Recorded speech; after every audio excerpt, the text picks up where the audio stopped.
क्या आप जानते हैं दोस्तों, दो तरीके के माइंड होते हैं, एक मंकी माइंड और एक मंक माइंड। मंकी माइंड शिकायत करने वाला, तुलना करने वाला व आलोचना करने वाला होता है। इसके विपरीत मंक माइंड करुणा, परवाह करने वाला और सहयोगी होता है। मंकी माइंड जरूरत से ज्यादा सोचता है और चीजों को टाल मटोल करता है। मंक माइंड विश्लेषण करता है और व्यक्त करता है। मंकी माइंड छोटी छोटी चीजों से ध्यान भटक जाता है, जबकि मंक माइंड अनुशासित होता है। मंकी माइंड मांग करने वाला और अपना हक समझने वाला होता है, जबकि मंक माइंड उत्साही, संकल्पवान और धैर्यवान होता है। मंकी माइंड एक सनक में बदल जाता है, जबकि मंक माइंड मिशन, स्वप्न और लक्ष्य के प्रति समर्पित होता है।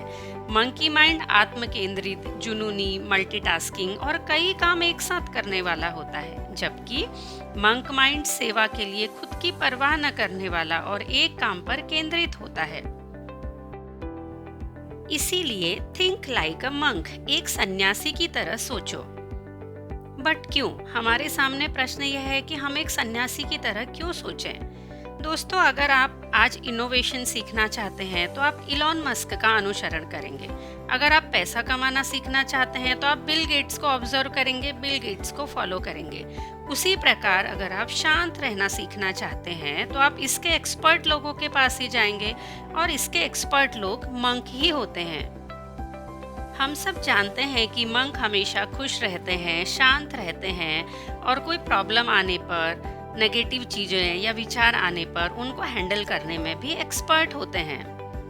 क्या आप जानते हैं दोस्तों, दुनिया का सबसे खुश आदमी मैथ्यू रिकार्ड के मस्तिष्क की स्कैनिंग की गई और पाया गया कि इसके मस्तिष्क में वेव्स का लेवल इतना ऊंचा था जितना साइंस में पहले कभी देखा नहीं गया, और गावा वेव्स का संबंध ध्यान, स्मृति, सीखने और खुशी से होता है।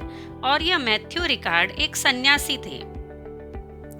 शायद आप सोच रहे होंगे कि आज के इस मॉडर्न लाइफस्टाइल में मुझे सन्यासी की तरह सोचने से कैसे मदद मिल सकती है।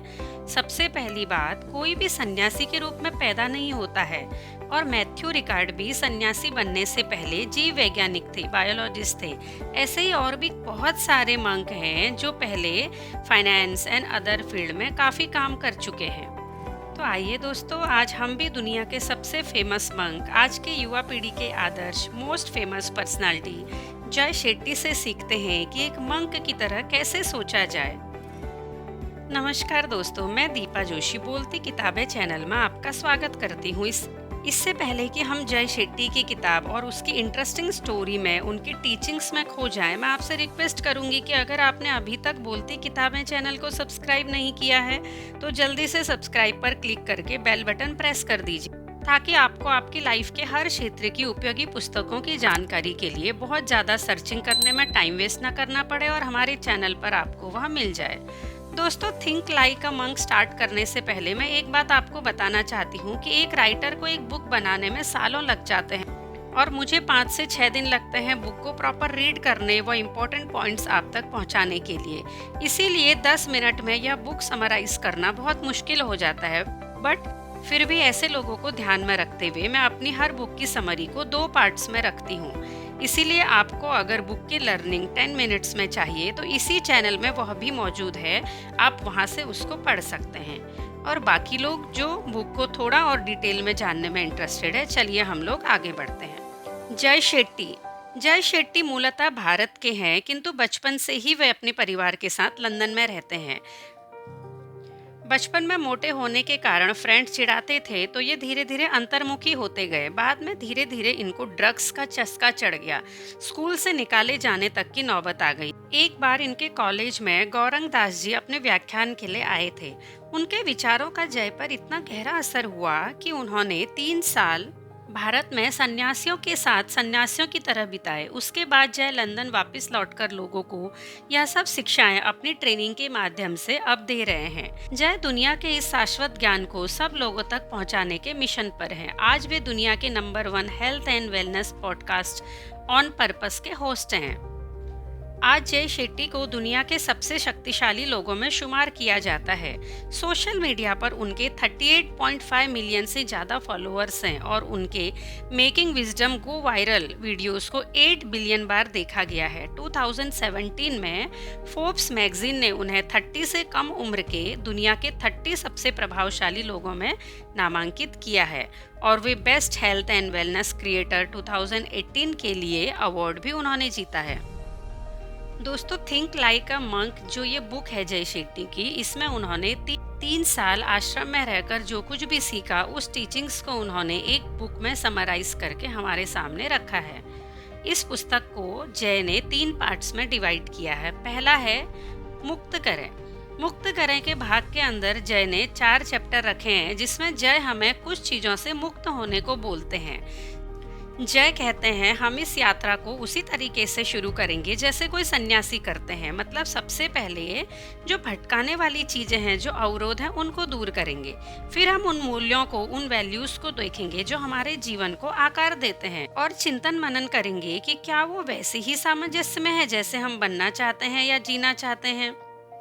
पहला चैप्टर है पहचान, हमारी आइडेंटिटी। इस चैप्टर की शुरुआत जय भगवत गीता के एक श्लोक से करते हैं जिसमें कहा गया है, किसी दूसरे के जीवन की नकल करके पूर्णता से जीने से तो अच्छा है आप अपनी तकदीर को अपूर्णता से जिएं। जय कहते हैं कि हमारी पहचान हमेशा इसमें लिपटी रहती है कि दूसरे हमारे बारे में क्या सोचते हैं। हमारी लाइफ में हमेशा ऐसा कोई न कोई रहता ही है जिसकी हम नकल करना चाहते हैं। इसीलिए हम कभी पैसे के पीछे भागते हैं तो कभी किसी और चीज के पीछे, बिना यह सोचे कि क्या सचमुच हमको इन चीजों की जरूरत है क्या जो दूसरे कर रहे हैं। शायद ही हम कभी चेतन रूप से, कॉन्शियस रूप से यह सोचते हैं कि हम कौन हो सकते हैं और क्या हो सकते हैं। जय अपने आश्रम की एक कहानी बताते हैं कि एक बार मुझे हमारे वरिष्ठ सन्यासी एक कमरे में ले गए। हमारा पूरा आश्रम बहुत साफ रहता था लेकिन यह जगह बहुत धूल से भरी हुई थी। वरिष्ठ सन्यासी मुझे शीशे के आगे ले जाते हैं और पूछते हैं, तुम्हें क्या दिखाई देता है? उस दर्पण पर धूल की मोटी परत जमी हुई है, इसीलिए मैं अपना प्रतिबिंब तक नहीं देख सकता हूँ। तो मैं यह बात उनको कह देता हूँ, जिस पर सन्यासी सिर हिलाते हैं और वो अपने चोगे से उस कांच को साफ करते हैं। तो धूल का पूरा बवंडर मेरे चेहरे से टकराता है और मेरी आंखों में जलन होने लगती है और मेरा गला धूल से भर जाता है। वरिष्ठ सन्यासी कहते हैं, तुम्हारी पहचान एक ऐसा दर्पण है जो धूल से छिप गया है। जब तुम पहली बार दर्पण में देखोगे तुम कौन हो, तुम किसे महत्व देते हो, तो यह सच्चाई छिप जाती है। हो सकता है इसे साफ करना आनंददायक नहीं हो, लेकिन जब तक यह धूल हटेगी नहीं तब तक तुम अपना सच्चा प्रतिबिंब कभी नहीं देख पाओगे। दोस्तों, आपका मन जिसमें तल्लीन होता है, जिसके बारे में ज्यादा सोचता है, वही सब आपके मूल्य, आपके वैल्यूज को प्रभावित करते हैं। आपकी वैल्यूज क्या है, इस बारे में आप जो भी सोचते हो वे कार्य आपकी असली कहानी बता देते हैं। इसको पता लगाने के लिए जय ने बोला है कि आप अपने खाली समय में क्या करते हो, उसी से यह पता चल जाता है कि आप किसको महत्व देते हो और इसी से आपको यह भी पता चल जाएगा कि आप जो बनना चाहते हो और आप जो कर रहे हो उन दोनों चीजों में आपस में सामंजस्य है या नहीं है। जय बताते हैं कि 3 चीजों पर गौर करें। आप अपना समय कहाँ व्यतीत कर रहे हैं, आप मीडिया पर क्या देख रहे हैं और आप अपना पैसा कहाँ खर्चा कर रहे हैं, क्योंकि यह तीनों ही बातें आपके वैल्यूज को बहुत ज्यादा प्रभावित कर रही हैं। वैल्यूज को जानने के लिए यह पता होना चाहिए कि वैल्यूज निम्न और उच्च 2 तरीके की होती हैं। निडरता, मस्तिष्क की शुद्धता, कृतज्ञता, सेवा, परोपकार, स्पष्टवादिता, अहिंसा, सत्यवादिता, सभी जीवों के प्रति करुणा भाव, संतुष्टि, नम्रता, दया, सत्यनिष्ठा, संकल्प, यह सब वैल्यूज उच्च वैल्यूज हैं। निम्न वैल्यूज लोभ, काम, क्रोध, अहम, मोह और ईर्ष्या, ये निम्न वैल्यूज हैं। निम्न वैल्यूज की बुरी बात यह है कि वह हम पर तुरंत हावी हो जाती हैं, लेकिन अच्छी बात यह है कि वे संख्या में बहुत कम हैं। जैसा कि मेरे गुरु गौरंग दास ने हमें याद दिलाया कि नीचे गिरने के बजाय ऊपर चढ़ने के हमेशा ज्यादा तरीके होते हैं। इस चैप्टर के अंत में जय एक ऑडिट करने को बोलते हैं जिसे उन्होंने नाम दिया है साथी का ऑडिट। उन लोगों की सूची बनाइए जिनके साथ आप एक सप्ताह में सबसे ज्यादा टाइम स्पेंड करते हैं, सबसे ज़्यादा समय बिताते हैं। साथ ही उन मूल्यों को भी लिखें, उन वैल्यूज़ को भी लिखें जो आप में और प्रत्येक व्यक्ति में समान है। क्या आप उन लोगों को सबसे ज़्यादा समय दे रहे हैं क्या, जो आपके वैल्यूज़ के सबसे करीब हैं? सेकंड चैप्टर है नकारात्मकता, नेगेटिविटी। जय कहते हैं, मुझे गौरंग दास का वह व्याख्यान याद आता है जो उन्होंने हमको क्लास में दिया था। उसका विषय था मन के कैंसर।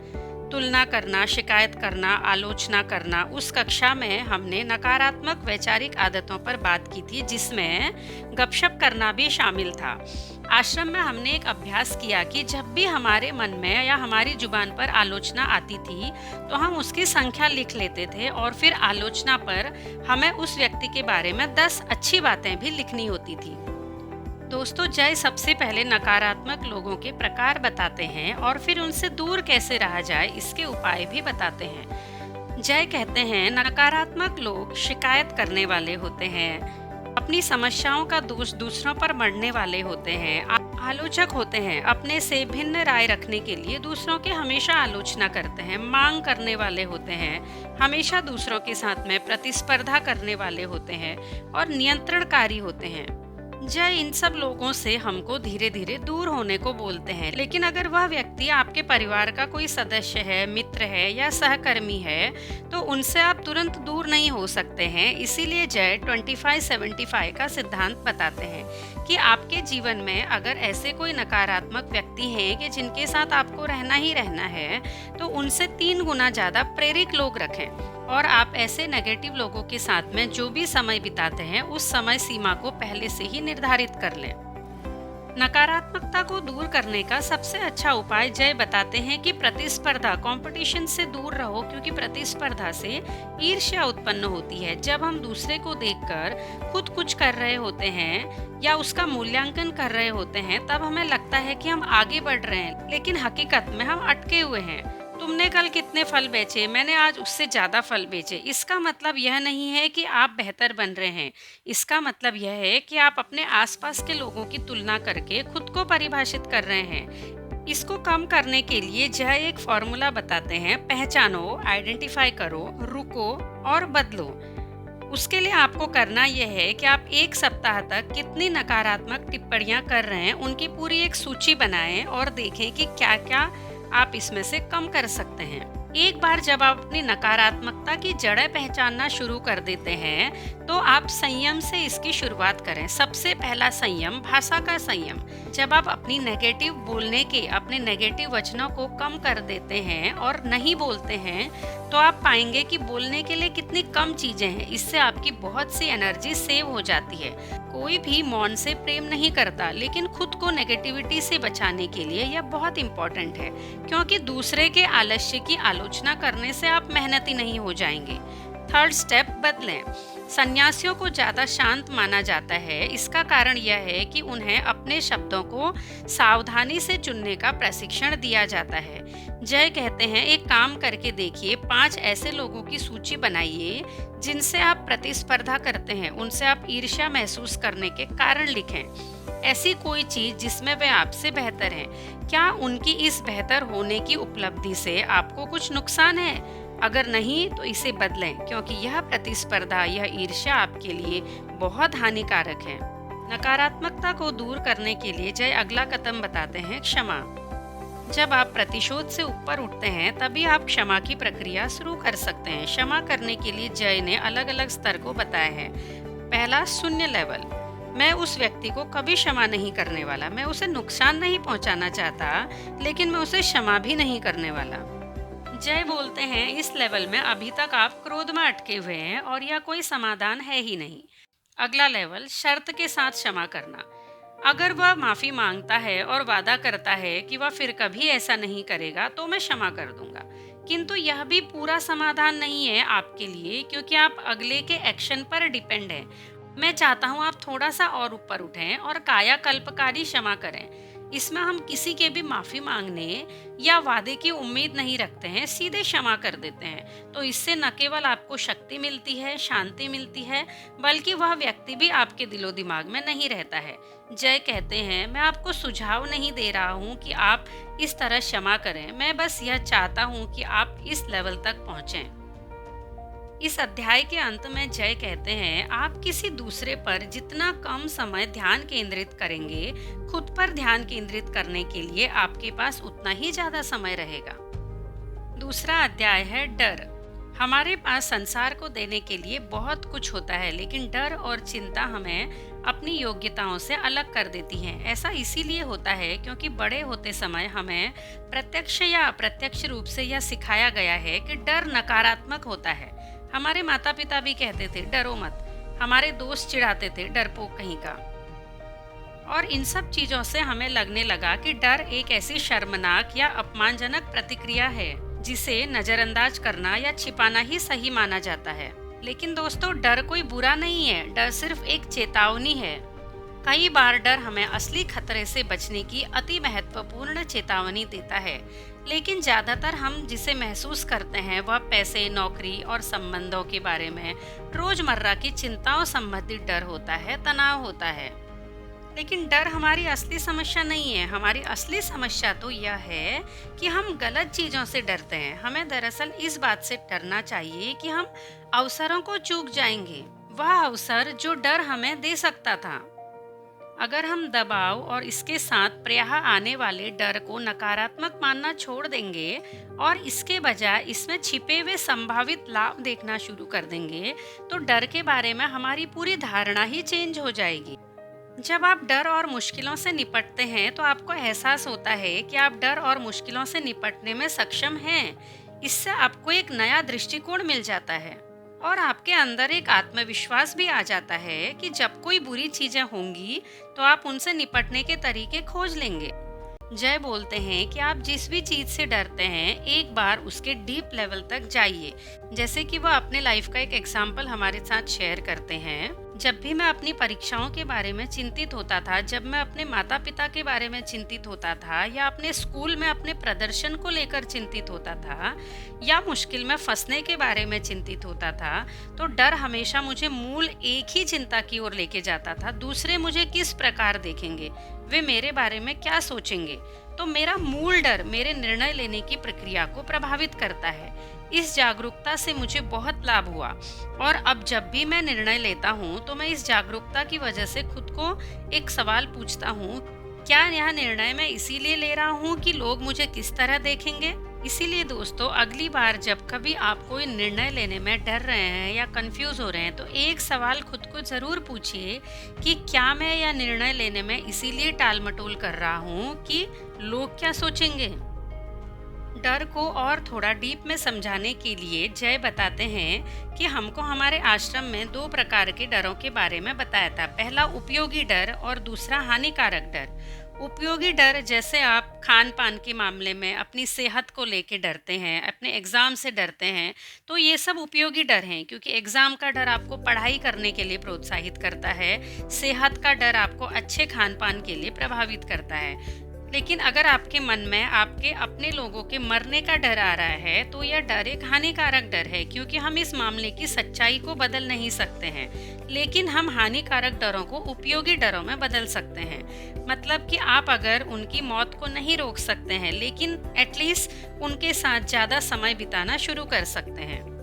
रोमन दार्शनिक सेनेका ने कहा था, हमारे डर हमारे खतरों से बहुत ज़्यादा होते हैं और हम अपनी कल्पना में जितने कष्ट झेलते हैं उतने वास्तव में कभी नहीं झेलते हैं। इस अध्याय के अंत में जय कहते हैं, हमें अपने डरों में बहुत गहराई से डुबकी लगाना चाहिए। हमेशा खुद से पूछते रहो, मुझे सचमुच किस चीज़ से डर लगता है। पहले पहले छोटे छोटे डर सामने आएंगे, किंतु धीरे धीरे आपके अंदर के बड़े डर आपको नजर आने लगेंगे। सामान्यतः ऊपर की परतों को पार करके डर की असली जड़ तक पहुंचने में टाइम लगता है और एक बार जब आप इस डर की जड़ तक पहुंच जाएंगे तो आपको हमेशा जवाब पाने के लिए खुद को अवेयर और अलर्ट रखना पड़ेगा, क्योंकि जवाब आपको कहीं भी किसी भी रूप में मिल सकता है। 4th चैप्टर है इरादा। इसकी शुरुआत जय ने ऋग्वेद की एक सीख से की है कि जब मस्तिष्क, हृदय और संकल्प के बीच एक रूपता होती है तो कुछ भी असंभव नहीं होता है।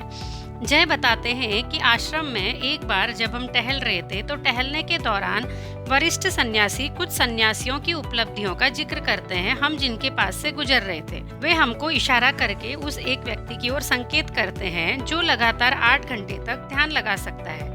कुछ मिनट बाद चलते चलते वे दूसरे सन्यासी की ओर इशारा करते हैं और कहते हैं वह लगातार 7 दिनों तक उपवास करता है। थोड़ा आगे जाने के बाद वे संकेत देते हैं, देखो उस पेड़ के नीचे आदमी को देख रहे हो, वह अपनी स्मृति में धर्म ग्रंथ की हर पंक्ति को दोहरा सकता है। मैंने प्रभावित होकर कहा, काश मैं ये कर सकता। सन्यासी ठहरते हैं और मेरी ओर मुड़ते हैं और पूछते हैं, क्या तुम ये चाहते हो कि तुम ये कर सको, या फिर यह चाहते हो कि तुम यह करना सीख सको? आपका क्या मतलब है? वे कहते हैं, क्या तुम सभी धर्म ग्रंथों को इसीलिए याद करना चाहते हो क्योंकि वह एक प्रभावी उपलब्धि है, या फिर तुम उनका अध्ययन करने का अनुभव चाहते हो? पहली स्थिति में तुम सिर्फ परिणाम चाह रहे हो और दूसरी स्थिति में तुम इसके बारे में उत्सुक हो। तुम प्रक्रिया से क्या सीख सकते हो? मेरे दिमाग को एक झटका लगा क्योंकि हमेशा रिजल्ट की इच्छा करना ही मुझे तार्किक लगा था, लॉजिकल लगा था। सन्यासी मुझे यह क्वेश्चन पूछने को कह रहे थे कि मैं उस परिणाम को हासिल करने के लिए वह आवश्यक चीज क्यों करना चाहता हूँ। दोस्तों, हमारे हर कार्यों के पीछे 4 प्रकार की प्रेरणाएं या कारण होते हैं। पहला, डर। यह डर बीमारी, गरीबी, नरक, मौत, किसी भी चीज का हो सकता है या उन चीजों से संचालित है। दूसरा, इच्छा। सफलता, दौलत पाने की इच्छा, खुशी पाने की इच्छा। तीसरा, कर्तव्य। हमारे कर्तव्यों के लिए भी हम काम करते हैं। कृतज्ञता, हमारी जिम्मेदारियां, सही चीज करने की इच्छा से प्रेरित होते हैं कर्तव्य। चौथा है प्रेम। दूसरों की परवाह और उनकी मदद करने की इच्छा से यह प्रेरित होता है।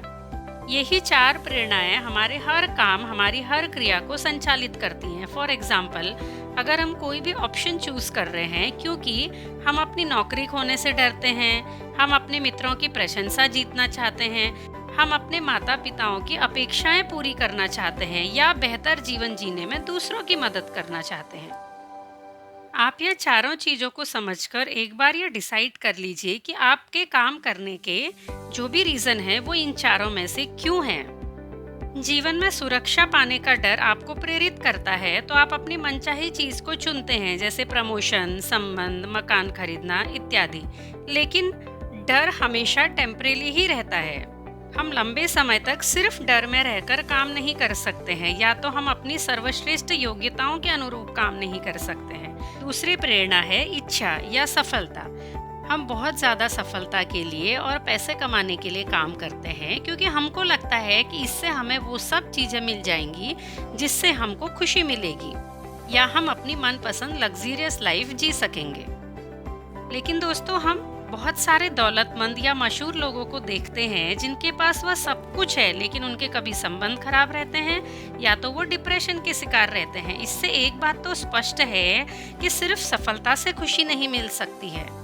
इस संबंध में वॉशिंगटन मेडिटेशन कम्युनिटी की संस्थापक तारा ब्रच कहती हैं, जब तक हम अपनी खुशी को अपने जीवन की बाहरी घटनाओं से जोड़ते रहते हैं जो हमेशा बदलती रहती है, तब तक हम हमेशा उसका इंतजार करते रहेंगे। इसका मतलब है कि पहला और दूसरा कारण, डर और सफलता, हमें पूर्ण संतुष्टि नहीं दे सकती है। पूर्ण संतुष्टि हमें सिर्फ कर्तव्य और प्रेम की भावना से काम करने पर ही मिल सकती है। अब आपने ये पता लगा लिया कि डर, इच्छा, कर्तव्य और प्रेम, ये ही हमारे काम करने के कारण हैं। और आपने यह भी डिसाइड कर लिया कि इन चारों कारणों में से आप कितना काम डर की वजह से, कितना काम इच्छा की वजह से और कितना काम कर्तव्य व प्रेम की वजह से कर रहे हैं। इसके बाद बारी आती है मेहनत करने की, अपने इरादों को जीने की। अपने इरादे को जीने से मतलब है इसे अपने व्यवहार में उतारना। इसके लिए जय एक प्रैक्टिस करने को हमको यहाँ पे बता रहे हैं। वे बोलते हैं कि आप ऐसा समझ के चलो कि अगर आपको फाइनेंशियली इंडिपेंडेंट होना है तो आपकी कार्य सूची क्या क्या रहेगी। ज़्यादा सैलरी वाली जॉब के अवसर ढूंढना, अपने बायोडाटा पर काम करना, उन सारी नौकरियों के लिए आवेदन देना जो मेरी सैलरी की आवश्यकताओं को पूरा करती है। ये तो वे काम हो गए जो मुझे मेरे फाइनेंशियल इंडिपेंडेंस के लिए, फाइनेंशियली स्वतंत्रता के लिए करने हैं। इसके बाद मुझे इन सब के लिए क्या बनने की ज़रूरत है, यह भी उतना ही इम्पोर्टेंट है। जैसे कि मुझे अनुशासित बनना है, मुझे डिसिप्लिन में रहना है, मुझे एकाग्र बनना है और मुझे जोशीला बनना है। सेम ऐसे ही दूसरा एक एग्जाम्पल वो देते हैं कि आइए मान लेते हैं कि मैं एक संतुष्टिदायक संबंध पाना चाहता हूँ, तो मुझे क्या करने की ज़रूरत है? मुझे डेट करने की योजना बनानी है, मुझे मेरे पार्टनर के लिए अच्छी चीज़ें करनी है, मुझे मेरे हुलिये को बेहतर करना है और इसके साथ ही मुझे क्या बनने की ज़रूरत है, इस बात पर भी ध्यान दीजिए। मुझे ज़्यादा शांत बनना है, मुझे ज़्यादा समझपूर्ण बनना है और मेरे पार्टनर की दिन की घटनाओं और भावनाओं के बारे में उत्सुक रहना है और मेरा पार्टनर मुझसे क्या चाहता है यह समझने के लिए समय देने की ज़रूरत है। दोस्तों, यहाँ पे जय हमको ये बताने की कोशिश कर रहे हैं कि अगर आप कोई भी गोल पाना चाहते हैं और गोल पाते समय हमको क्या क्या काम करने हैं, जब आप ये लिस्ट बनाते हैं तो आप उसके साथ एक और लिस्ट बनाइए। हमको खुद उस गोल को पाने के लिए हमारे अंदर क्या क्या चेंजेस करने हैं, क्या क्या डेवलपमेंट लाने हैं। दोस्तों, हर खंड के अंत में जय हमको प्राणायाम और ध्यान करने की सलाह देते हैं, जिनकी उन्होंने कुछ स्टेप्स भी बताए हैं। वो मैंने आपके लिए डिस्क्रिप्शन बॉक्स में डाल दिए हैं ताकि आपको स्टेप बाय स्टेप अच्छे से समझ में आ जाए। चलिए आगे बढ़ते हैं अगले खंड की ओर। 5th चैप्टर है अध्याय 5 उद्देश्य। हम सबके अपने अपने अलग अलग रुचियां व अलग अलग टैलेंट होते हैं। हमें दूसरों की देखा देखी या किसी से प्रभावित होकर या किसी की प्रतिस्पर्धा में आकर कोई भी काम नहीं करके अपने उद्देश्य ढूंढने में समय लगाना चाहिए। इसको जय ने धर्म का नाम दिया है और कहा है कि अपने धर्म में जीना संतुष्टि का एक निश्चित मार्ग है। जय कहते हैं, आप कुछ भी नहीं बन सकते हैं जो आप चाहो, लेकिन आप वह सब कुछ बन सकते हो जो आप हो। मंक सन्यासी एक यात्री की तरह है, लेकिन यह यात्रा अंदर की तरफ है। बस दिमाग को खुला रखें। जैसा एक बार स्टीव जॉब्स ने अपने स्टैनफोर्ड के व्याख्यान में कहा था, आपका समय सीमित है, इसे किसी दूसरे का जीवन जीने में बर्बाद मत करो। जब आप अंदर गहराई में झांकेंगे तब आपको पता चलेगा कि हमें हर चीज नहीं करनी है, वह किसी और की प्रतिभा है। आप दूसरे की प्रतिभा को अपनाने और उसे अपने अंदर लाने की मेहनत करने के बजाय उतना ही समय अपनी प्रतिभा, अपने टैलेंट को ढूंढने में लगाएंगे तो आपको अपना असली उद्देश्य पता चल जाएगा और तभी आप संतुष्ट जीवन जी पाओगे। दोस्तों, आपके लक्ष्य को ढूंढने के लिए, आपको धर्म को ढूंढने के लिए जय ने यहाँ पे एक वैदिक व्यक्तित्व परीक्षण बताया है, जिसमें उन्होंने 4 प्रकार के वर्ण रखे हुए हैं। गाइडेंस करने वाले लोग, लीडर, क्रिएटर और प्रोड्यूसर।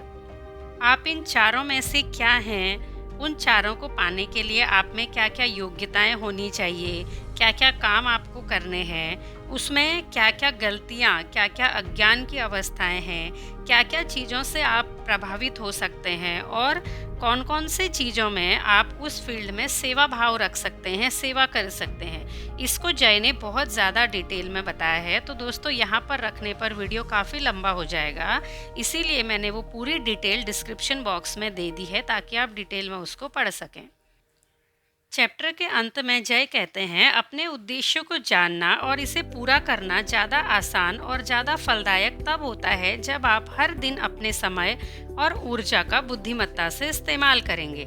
अगले अध्याय में हम इस बारे में बात करेंगे कि आप अपने दिन की सर्वश्रेष्ठ शुरुआत कैसे करेंगे और वहाँ से आगे कैसे बढ़ेंगे। 6th चैप्टर है दिनचर्या। मेरी पहली सलाह यह है कि आप इस समय जितने बजे उठते हैं उससे 1 घंटा पहले जागिए। जल्दी जागने से आपका दिन ज़्यादा उत्पादक और उपयोगी बनता है। सफल व्यवसायी यह बात जानते हैं, इसीलिए एप्पल के CEO टिम कुक अपना दिन सुबह 3:45 को स्टार्ट कर देते हैं। रिचर्ड ब्रांसन 5:45 पर उठते हैं और मिशेल ओबामा 4:30 को ही। अगर आपको यह करना मुश्किल लगे तो 1 सप्ताह के लिए बस 15 मिनट पहले उठें। आश्रम में मैंने सीखा कि सुबह पिछली शाम से तय होती है, इसीलिए सोने जाने से पहले वे शुरुआती काम कर लें जो आप कल सुबह उठते ही करना चाहते हैं। सबसे पहले आप किस काम को निपटाएंगे, यह जानने से आपकी सुबह आसान हो जाएगी।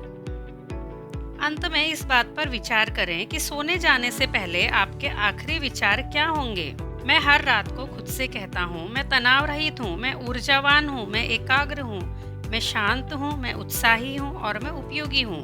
आप रात को जिस भाव के साथ सोते हैं, इस बात की बहुत अधिक संभावना है कि आप सुबह उसी भाव के साथ जागेंगे। भोजन के नियमों के लिए जय बोलते हैं कि पेय पदार्थों को खाएं और भोजन को पिएं। एक दोपहर एक वरिष्ठ सन्यासी ने हमसे कहा, आज हम मौन लंच करेंगे और याद रखना है कि आपको अपने पेय पदार्थों को चबाना है और भोजन को पीना है। मैंने पूछा, इसका मतलब क्या है? तो उन्होंने बताया, हम अपने भोजन को सही तरीके से खाने में पर्याप्त समय नहीं देते हैं। जब आप अपने भोजन को पीते हैं, इसका मतलब है कि आप ठोस भोजन को चबा चबा कर तरल बना देते हैं। पेय पदार्थों को चबाने का मतलब है कि आप पानी को या किसी भी तरल पदार्थ को गटकने के बजाय हर चुस्की में उतना ही टाइम लगाइए मानो यह भोजन का एक ठोस कौर हो। इस अध्याय में जय स्थान और समय की ऊर्जा पर भी बात करते हैं। वे बताते हैं कि हर स्थान की अपनी ऊर्जा है, इसीलिए आपने देखा रहेगा कि आप अगर पढ़ना पसंद करते हैं तो सिर्फ लाइब्रेरी में पसंद करते हैं। इसीलिए आपको कोशिश करनी है कि आपको हर काम करने का आपका स्थान फिक्स करना है।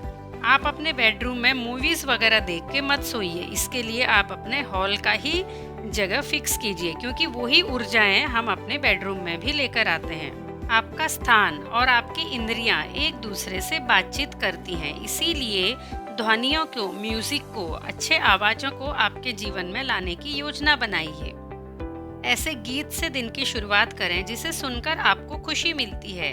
ऑफिस जाते समय अपनी कोई प्रिय ऑडियो बुक, प्रिय पॉडकास्ट या अपनी गो टू प्लेलिस्ट को सुनें। ऐसी ध्वनियाँ, ऐसी आवाज़ें जिनसे आप ज़्यादा खुश, ज़्यादा स्वस्थ व ज़्यादा एनर्जेटिक महसूस करें। स्थान की ही तरह समय की भी एक मेमोरी होती है, एक ऊर्जा होती है। अगर आप हर दिन किसी निश्चित समय पर कोई काम करते हैं तो यह ज़्यादा आसान और स्वाभाविक हो जाता है और आपकी आदत में बन जाता है। अंत में जय कहते हैं कि दिनचर्याएं बनाएं और एक ही काम में एकाग्र रहने की कोशिश करें। मल्टीटास्कर बनने की कोशिश मत करें। 7वां चैप्टर है मन। बुद्ध के शिष्यों ने एक धम्मपद छंदों का संग्रह किया है, जिसमें बुद्ध कहते हैं, जिस तरह सिंचाई करने वाला पानी को अपनी मनचाही जगह पर ले जाता है, जिस प्रकार धनुर्धारी अपने तीरों को सीधा बनाते हैं, जिस तरह बढ़ई लकड़ी तराशते हैं, उसी तरह बुद्धिमान व्यक्ति अपने मन को आकार देते हैं। सच्चा विकास करने के लिए मन को समझाने की जरूरत होती है, क्योंकि मन ही हमारे सारे अनुभवों का फिल्टर, निर्णायक और निर्देशक है।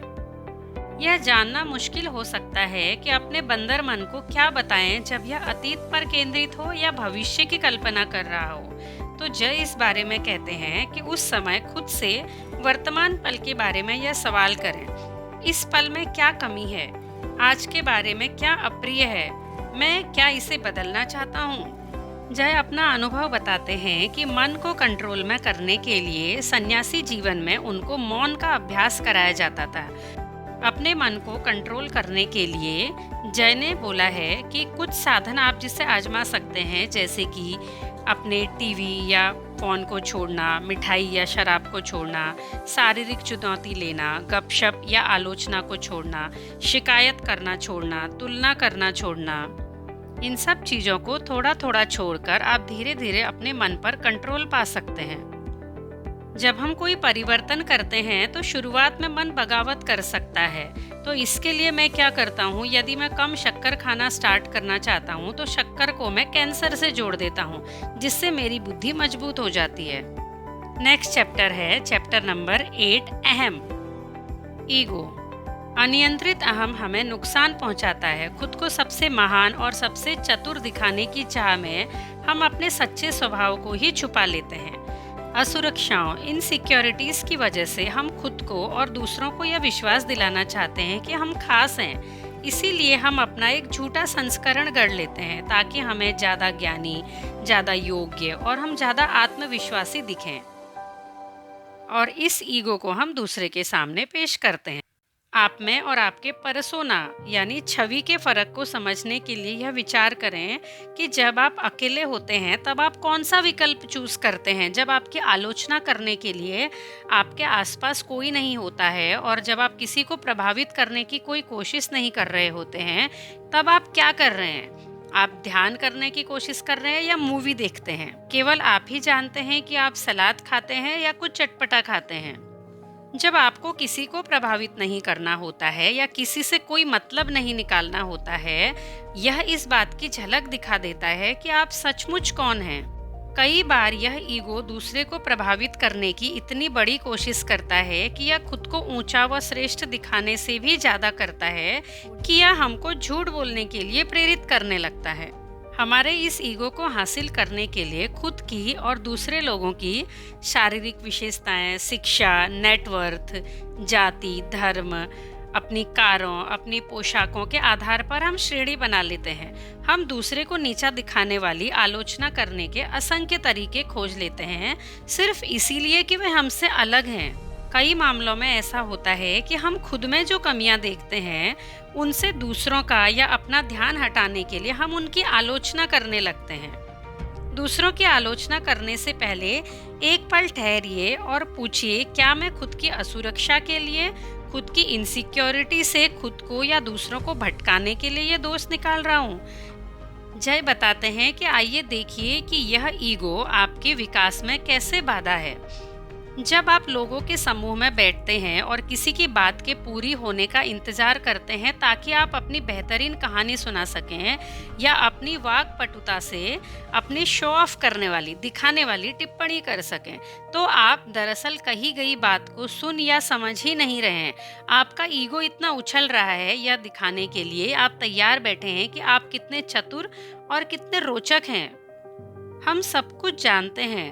खुद को और दूसरों को यह दिखाने की जो हमारी इच्छा है, इसकी वजह से हम अपने मित्रों की बात सुनने में असफल रहते हैं और संभावित रूप से मूल्यवान और नए दृष्टिकोणों से चूक जाते हैं। अहम को भुलाने के 2 अभ्यास हमको बताए गए हैं। पहला, याद रखने वाली 2 चीजें हैं। हमने दूसरे का जो बुरा किया और दूसरों ने हमारा जो भला किया, ये आपको हमेशा याद रखना है। और 2 चीजें हमको भूलने को कहा गया। हमने दूसरों का जो भला किया और दूसरों ने हमारा जो बुरा किया, ये हमेशा आप भूल जाइए। अगर हम अपने अच्छे कामों से प्रभावित होते हैं और उनका ध्यान केंद्रित करेंगे तो हमारा अहम बढ़ जाता है। इसीलिए हमको ये भूल जाने को कहा जाता है कि हमने दूसरों का क्या भला किया और दूसरे हमारे साथ बुरा बर्ताव करते हैं, उसे भी हम भूल जाते हैं, तो हमारा दृष्टिकोण और ज्यादा व्यापक और क्षमा वाला बन जाता है। अपने ईगो को कम करने के लिए जय एक घटना बताते हैं कि एक बार हमारे आश्रम का समूह एक यात्रा पर गया था और वहाँ पे हमको लोगों को ध्यान सिखाना था। मुझे एक आदमी मिला, मैंने उसको बोला, क्या आप ध्यान के बारे में सुनना पसंद करेंगे? हम आपको यह सिखाना चाहते हैं। तो वह आदमी मुझे बोला, क्या तुम्हें अपने जीवन में इससे कोई दूसरी बेहतर चीज मिली नहीं? उसका यह जवाब सुनते ही मेरा ईगो तुरंत जाग गया। मैं यह कहना चाहता था उसको, मैं मूर्ख नहीं हूँ, मैं स्मार्ट हूँ, मैंने बहुत अच्छे कॉलेज से डिग्री ली है, मैं $1 लाख से ज़्यादा कमा सकता हूँ और यह मैं मजबूरी में नहीं कर रहा हूँ, इसे करने का ऑप्शन मैंने खुद लिया है। मैं सचमुच उस आदमी को यह सब बताना चाहता था, बट मैंने इसके बजाय यह कहा उसको, मुझे आशा है आपका दिन अच्छा रहे और अगर आप ध्यान सीखना चाहेंगे तो कृपया लौटकर ज़रूर आइए। दोस्तों, आपने देखा कि मुझे मेरे ईगो की प्रतिक्रिया महसूस हुई। मैंने उस पर गौर किया लेकिन उसकी बात मानने से इनकार कर दिया। इस तरह हम अपने ईगो पर नजर रख के उस पर नियंत्रण कर सकते हैं। इसके अलावा जय कहते हैं, ईगो को कंट्रोल में करने के लिए अपनी किसी भी अचीवमेंट, किसी भी उपलब्धि को स्टेटस के रूप में न देखें और आप चाहे दूसरों की कितनी भी मदद करें, कोई गर्व महसूस न करें, क्योंकि करने के लिए बहुत कुछ बाकी है अभी भी। चैप्टर 9, समर्पित करना, कृतज्ञता। अपने आश्रम की एक घटना जय हमें यहाँ पे बताते हैं कि एक वरिष्ठ सन्यासी हम नए आने वालों से कहते हैं, हम किसी ऐसे अनुभव के बारे में लिखें जिसके बारे में हमारा यह मानना हो कि हम उसके हकदार नहीं थे, वह हमारे साथ नहीं होना चाहिए था। मैंने मेरी यंग एज की एक ऐसी घटना को लिखा जब मेरे एक बहुत अच्छे मित्र ने मेरे साथ धोखा किया था। लगभग 15 मिनट बाद हम सब लोगों ने बताया था कि हमने क्या-क्या लिखा है। एक ने अपनी बहन की दर्द भरी असमय मृत्यु का वर्णन किया, दूसरे ने दुर्घटनाओं या चोटों के बारे में लिखा, कुछ लोगों ने अपने खोए हुए प्रेम की बात की। और जब हम सबने अपना काम पूरा कर लिया, तो हमारे शिक्षक ने हमको बताया कि जिन अनुभवों को हमने चुना है वे सभी सही हैं, लेकिन उन्होंने एक तथ्य की ओर संकेत किया कि हम सभी ने नकारात्मक घटनाओं को चुना है। हम में से किसी ने भी किसी अच्छी चीज के बारे में नहीं लिखा, जो हमारे खुद के प्रयासों के बजाय किसी की दयालुता या अपनी खुशकिस्मती की वजह से हमें मिली हो। ऐसी कोई अद्भुत चीज, ऐसी कोई बहुत अच्छी चीज जिसके हम हकदार नहीं थे। हमें यह सोचने की आदत होती है कि हम दुर्भाग्य के हकदार नहीं हैं, लेकिन जो भी हमें वरदान मिलते हैं हम उनकी पूरी तरीके से हकदार हैं। यह अभ्यास मुझे पहली बार कृतज्ञ महसूस करने की ओर ले गया। तब मैंने पाया उन सब चीज़ों की ओर मेरी कृतज्ञता महसूस की जिन्हें मैंने अब तक अनदेखा कर दिया था। इसीलिए जय बोलते हैं, हमें हमेशा हर चीज के लिए थैंकफुल रहना चाहिए। सुबह उठते ही आज के दिन के लिए थैंकफुल रहिए। अपने आसपास जो भी लोग हैं उनके लिए भगवान को धन्यवाद दीजिए। उसके बाद जब आप भोजन करते हैं तो उस भोजन के लिए भी थैंकफुल रहिए, क्योंकि आज दुनिया में करोड़ों लोग हैं जिनको तीनों टाइम का भोजन नहीं मिलता है। इसी प्रकार दिन भर में हर घटना, हर चीज के लिए थैंकफुल रहिए। अध्याय 10 संबंध। आश्रम में मेरे पहले साल के दौरान मैं बड़ा विचलित हो जाता हूँ और सलाह के लिए अपने एक गुरु के पास जाता हूँ और कहता हूँ, मैं विचलित हूँ। मुझे ऐसा महसूस होता है जैसे मैं बहुत सारा प्रेम दे रहा हूँ, लेकिन मुझे यह महसूस ही नहीं होता है कि सामने वाला मेरे प्रेम को लौटा रहा है। मैं दूसरों के प्रति प्रेम पूर्ण हूँ, परवाह करता हूँ, देखभाल कर रहा हूँ, लेकिन वह मेरी खातिर ऐसा नहीं करते हैं। मुझे यह कुछ समझ में नहीं आ रहा है। सन्यासी पूछते हैं, तुम प्रेम क्यों दे रहे हो? मैं कहता हूँ, क्योंकि यह मेरा स्वभाव है। सन्यासी कहते हैं, जब तुम्हारा यह स्वभाव है तो फिर इसके लौट कर आने की उम्मीद क्यों करते हो?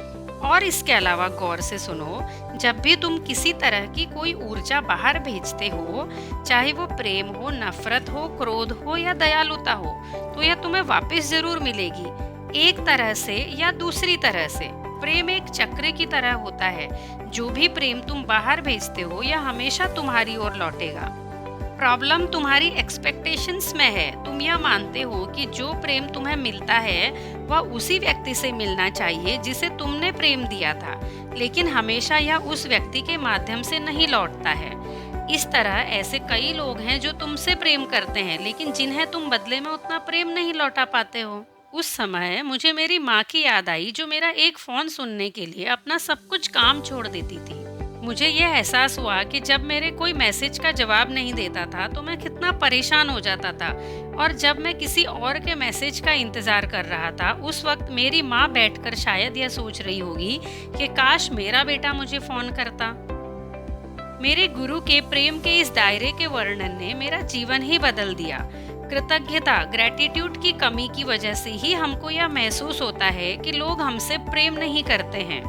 संबंधों के बारे में आगे जय बताते हैं कि हम लोगों के प्रति क्यों अट्रैक्ट होते हैं, क्यों उनके प्रति हम आकर्षित होते हैं। इस जुड़ाव की 5 बुनियादी प्रेरणाएं हैं। सबसे पहले शारीरिक आकर्षण, वो जैसे दिखते हैं वो आपको पसंद आते हैं। दूसरा भौतिक, आप भौतिक का मतलब आप उनकी उपलब्धियों को पसंद करते हैं।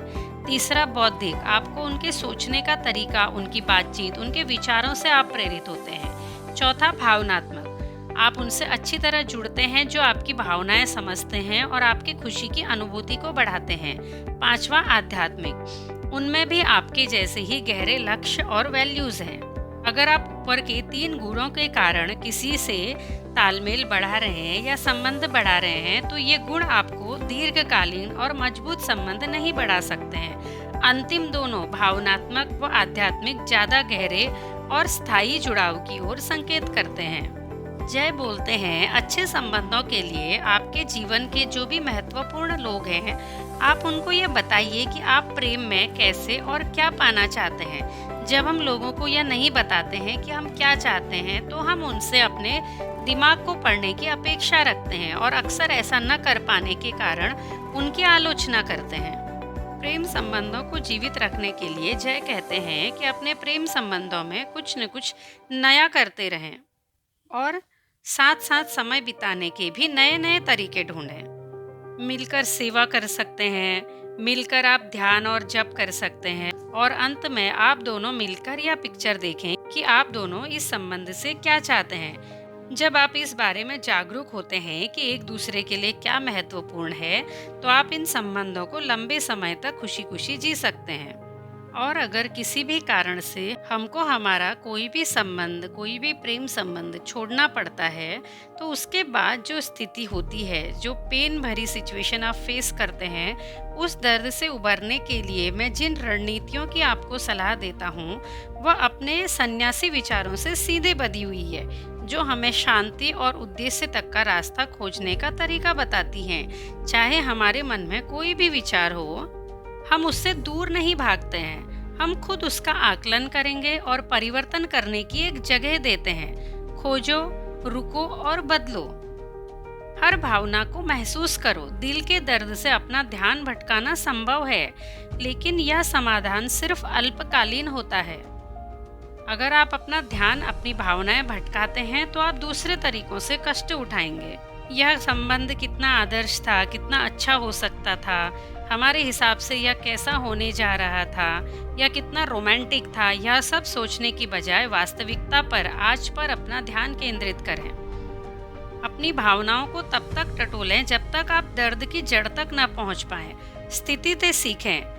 फिल्में, संगीत, बाकी मीडिया हमें सीमित और प्रायः गलत संदेश भेजता है कि प्रेम को कैसा दिखना चाहिए।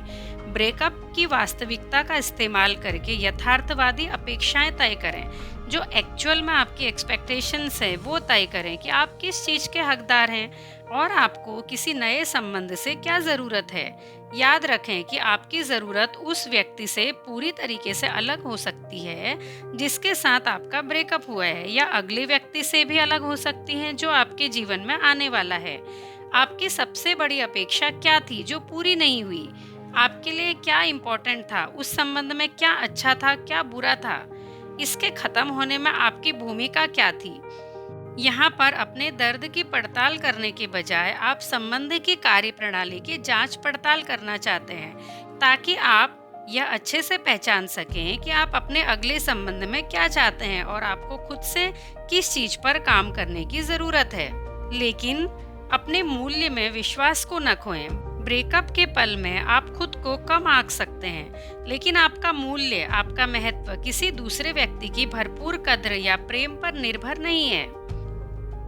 अब जब आप अकेले हैं, तो इस समय का इस्तेमाल करके लोगों का एक समुदाय बनाइए जिनकी रुचि आपकी रुचियों के समान हो और जिन्हें आप अपने जीवन में हमेशा बनाए रखना चाहते हैं। खुद को पूर्ण बनाएं। आपको एक ऐसा व्यक्ति बनने की ज़रूरत है जो आपको खुश करता है।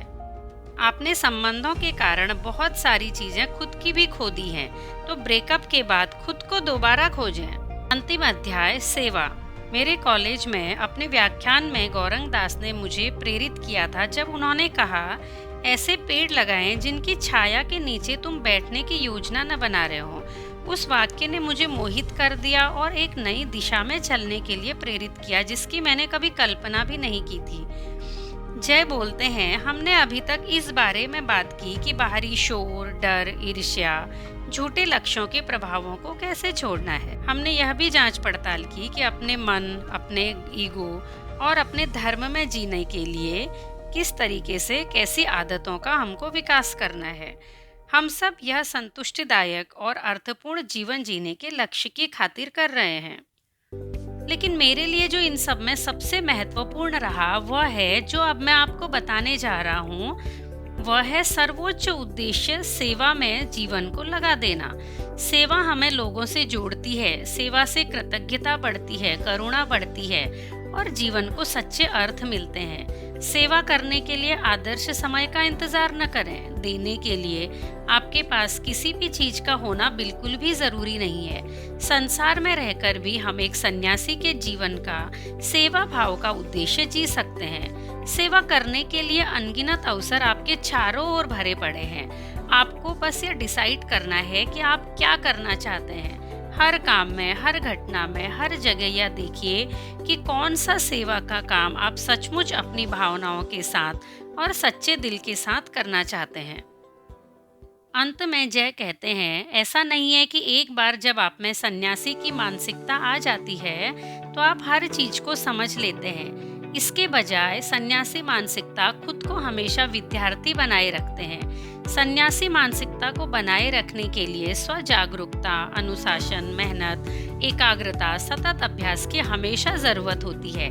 यह कड़ी मेहनत है, लेकिन औजार पहले से आपके ही पास हैं। आपके दिमाग में है, आपके हृदय में है और आपके हाथों में है। आपको तो बस सन्यासी की तरह सोचने की ज़रूरत है। जब भी आप कंफ्यूज हों या आपको कोई निर्णय लेना है, तो आप अपने आप से हमेशा यह प्रश्न पूछें कि अगर एक मंक या एक सन्यासी इस पल क्या करता? और अंततः ऐसी स्थिति ही आ जाएगी जब आप पूछोगे कि ऐसी स्थिति में मैं क्या करूँगा? दोस्तों, यहाँ पर यह पुस्तक थिंक लाइक अ मंक समाप्त होती है। अगर आपको इस पूरी बुक को कम समय में और एक बार समझना है, तो इसी चैनल में एक शॉर्ट समरी वह भी उपलब्ध है। आप उसको भी एक बार ज़रूर देखिए और चैनल को सब्सक्राइब करिए। तो चलिए मिलते हैं एक नई वीडियो में एक नई बुक के साथ में। Thank you.